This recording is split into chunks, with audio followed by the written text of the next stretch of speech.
Entertain చేయడానికి ఇప్పుడు వచ్చేస్తున్నారు రాకెట్ రాఘవ అండ్ టీమ్.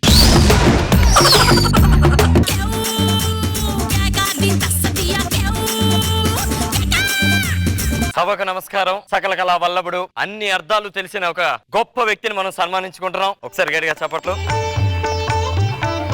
ఆపు, వాడేమన్నా తోపా? ఏం పీకేడని వీడికి శాలువలు కప్పుతున్నారు? ఎవడి అసందర్భ ప్రేలాపి పాపి కురూపి ఏ ఆ మాత్రం గుర్తుపట్టలేదా? నా చేతిలో 2 సార్లు ఒక్క బార్లా పట్టి ఓడిపోయావు. మా విద్వత్ గురించి బాగు తెలుసు, వాళ్ళు ఊరికే చేయట్లేదు సన్మానం. విద్యుత్ లేనప్పుడు పుట్టిన వాడిలో ఉన్నావు, నువ్వు విద్వత్ గురించి మాట్లాడతావేంటారు వంకాయ్? నా కళ గురించి కలర్ గురించి ఎవరు మాట్లాడినా కోరిక అవతలు పడేస్తారు, నా సంగతి తెలియదు. అందుకే చెప్తున్నా, నీ కలర్ గురించి మే నెలలో బయటికి వెళ్ళకు. అడుగు బడుగు తెల్లదనమే ఉంటే నల్లగా అయిపోతావు. అయితే ఇప్పుడు ఏమిటంటావు? నీ కళను చూపించి కావాలంటే ఆ సెలవుని తీసుకెళ్లి చూద్దాం. ఇప్పుడే అమి తుమి తేల్చుకుంటాను నీతోటి. నాలో తప్పు ఉందని తెలిసిందంటే ఈ చేతులతో శాలువ కప్పి తల దించుకుని వెళ్ళిపోతాను. అయితే సెలవు కప్పి తల దించుకొని వెళ్ళడానికి రెడీగా ఉండు.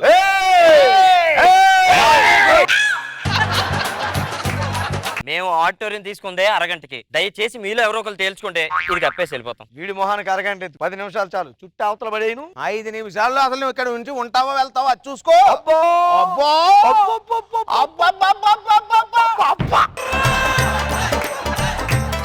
అయితే ముందుగా మీకోసం ఓ మంచి పాట విసురుతాను, దాని అర్థం ఎప్పటి చూద్దాం. నువ్వెవడరా విసిరేది? నా సత్తరగా ముందుగా నేను విసిరాలి. విసిరితే ఎవరక్కడ దాన్ని వెయ్యండి చెప్తాను.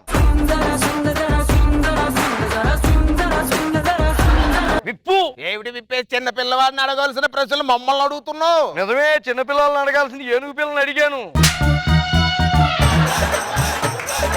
ముందు నీకు వస్తే లేదో అది చెప్పు. ఆ సినీ కవి ఎంతో చక్కగా చెప్పించాడు ఆ పిల్ల చేత. బంతి మామూలుగా ఇసిరితే వికెట్లు పడవసమా, కొద్దిగా స్వింగ్ వేయండి. స్వింగ్ వేస్తే వికెట్లు రటక్కని పడిపోతాయి. ఎవరు పడితే వాళ్ళు చెప్పేస్తే వినేస్తారా జనాలు? నేను గ్లామర్ బండి వచ్చాను స్వర్గం నుండి అంటే పైనుంచి చూసి చెప్పింది కాబట్టి స్వింగ్ జరా స్వింగ్ జరా స్వింగ్ జరా అని IPL మ్యాచ్ గురించి చెప్పింది. సర్లే, ఇవన్నీ మేము చాలా చూసాం గానీ ఏదో పాటతో మేనేజ్ చేయడం కాదు. ఇప్పుడు విసిరే పాట వింటే ఇదో నువ్వు అసలు విప్పలేక ఇక్కడ కక్కుని చచ్చిపోతావు. ఏమిటనుకున్నావు? ఏమిటి అలా చూస్తారు? వేయండి. బలపం పట్టి భామ బళ్ళు ఆయి నేర్చుకుంటా, పంతం పట్టి ప్రేమ ఒళ్ళు ఆహా ఓహో పాడుకుంటా, అమ్మహా అంటా అమ్మడు హొయ్యరే హొయ్యరే కమ్మహా ఉండేటప్పుడు. ఎవరండి ఆ సినీ కవి? ఇది ఒక విద్యారంగం మీద అతగాడు చేసినటువంటి కృషిని ఒక 20 ఏళ్ల క్రితమే జనాలకి చెప్పాడు. ఏమిటది? బామ కనిపిస్తే బలపం పట్టుకుని బామ ఒళ్ళో కూర్చుని ఈ నేర్చుకుంటా అని అతగాడు చెప్పాడు. ఎంత చక్కగా సెలవిచ్చాడు ఆయన. ఎలాంటి కవరింగ్లు మేము చూసాం. ఆ పాట సరే, ఇప్పుడు నేను విసిరబోయే పాటకి అర్థం చెప్పు. అప్పుడు నువ్వే అంటావు నేను ఓడిపోయానని ఒప్పుకుంటావు. నువ్వు ఇందాక విసిరావు, ఇప్పుడు నేను విసిరాలి. విసురు. వేసుకోండి.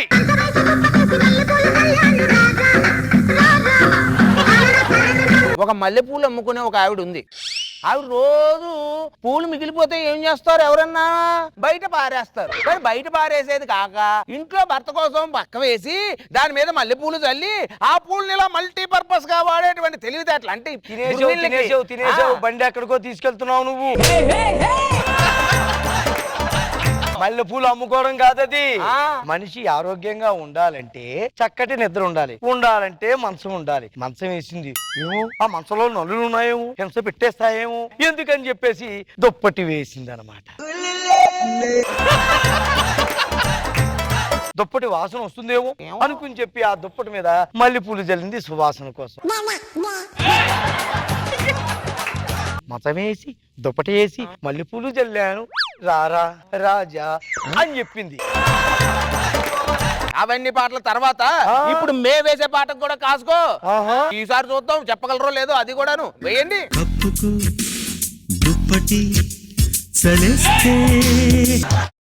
పండి చూద్దాం. నిజం చెప్పాలంటే ఈ రోజుల్లో సాటి మనిషిని కూడా పక్కన ఉన్నవాడు పట్టించుకోవట్లేదు. అలాంటిది ఆ మహానుభావుడు ఎంత సుకుమారంగా స్పూన్ తో అలా అలా వెన్న తినిపించినట్టుగా అబ్బబ్బబ్బబ్బ కప్పుకో దుప్పటి చలేస్తే, కోరుకో కౌగిలి గిలేస్తే. ఇక్కడ గిలి అంటే ఏమిటి మళ్ళీ నువ్వు ఏమిటో భయం అన్నమాట. భయం వేసింది అనుకోండి, అమ్మో అని కౌగిలించుకుంటాంగా, దానికి మొహమాట పడొద్దు.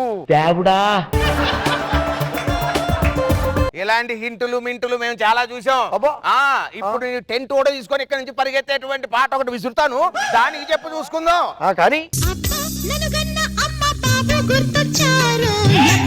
ఎట్టాగా చెప్పేదో ఏమో ఆవిడంది, ఇప్పుడు ఎట్టా చెప్పాలో ఏమిటో నీ మొహం అలా క్వశ్చన్ మార్క్ లా ఉంది. అబ్బో. మాకు అర్థమైంది. వీడు మనసులో ఉన్న భావాలని మా మీద నెట్టేయడానికి చూస్తున్నాడు వీడు. అమ్మాయి తల్లిదండ్రులు ఎక్కడో విశాఖపట్నంలో ఉంటారు. అమ్మాయి ఎక్కడో ఏ కలకత్తాలోనో ఇటు బెంగళూరులోనో ఎక్కడో ఉంటుంది. పెళ్లి చేసేసారు. అక్కడ అత్తమామలను ఆమెను ఏమాత్రం పట్టించుకోదు. మొగుడు ఉదయం వెళ్తే సాయంత్రం వస్తాడు. సాయంత్రం వచ్చేటప్పటికి మీ అమ్మ నన్ను ఇలాగందండి, మీ నాన్న నన్ను ఇలాగన్నాడండి. అప్పుడు ఎవరికి ఏం చెప్పాలో తెలియక ఆ మొగుడు లేకపోతే పెడేని కొట్టాడు పెళ్ళాన్ని, అంతే. దెబ్బకి ఎక్కడో విశాఖపట్నంలో ఉన్న అమ్మ నాన్న గుర్తొచ్చింది. ఆ సందర్భంలో అమ్మ నన్ను కన్నా అమ్మ బాబు గుర్తొచ్చారబ్బా ఈ మగాడి దెబ్బ. అందుకని చెప్పేసి కాస్త మానవ సంబంధాలను గుర్తు చేయడం కోసం ఆ సినీ కవి, ఆ మహానుభావుడు అప్ప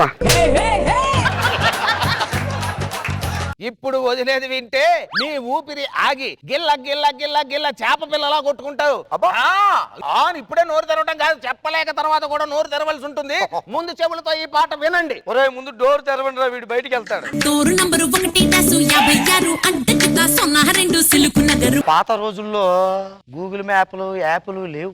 ఎవరింటికన్నా వెళ్ళాలంటే అడ్రస్ అడిగితే మాది ఊరు కాదండి అంటాడు. ఇలా కాకుండా ఈ సినీ కవి ఒక అమ్మాయి చేత అత్యంత అద్భుతంగా అడ్రస్ గురించి చెప్పించాడు.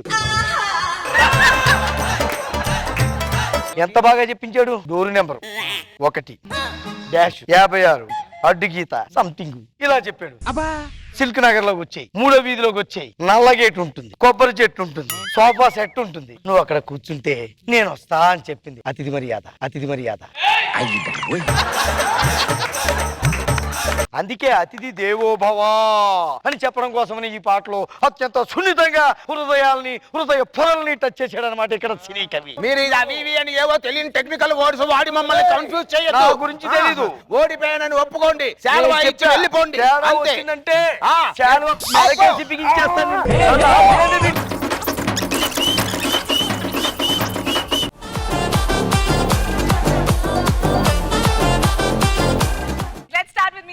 సూపర్ గా ఎగ్జిక్యూట్ చేశారు. Everybody were so good.